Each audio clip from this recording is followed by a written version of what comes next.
അപ്പോൾ ഞാനിപ്പോൾ ഉള്ളത് സ്കോട്ട്ലൻഡിലുള്ള ഒരു വിസ്കി എക്സ്പീരിയൻസ് ചെയ്യുന്ന ഒരു ഷോപ്പിലാണ് ഉള്ളത്. അപ്പം ഞാനിവിടെ വെച്ച് കണ്ട എന്താണെന്ന് വെച്ചിട്ടുണ്ടെങ്കിൽ ഇവിടെ ഒരു വിസ്കി 20,000 പൗണ്ട്സിൻ്റെ ഒരു വിസ്കി ഞാൻ കണ്ടു. 50 ഇയർ ഓഫ് ഓൾഡ് വിസ്കിയാണിത്.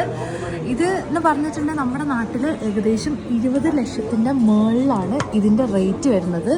ഞാൻ എൻ്റെ ജീവിതത്തിൽ ആദ്യമായിട്ടാണ് കാണുന്നത്. സോ അങ്ങനെ ഒരു വീഡിയോ ചെയ്യാമെന്ന് വിചാരിച്ചിട്ടാണ് ചെയ്യുന്നത്. 50 ഇയേഴ്സ് ഓൾഡായിട്ടുള്ള വിസ്കിയാണ്.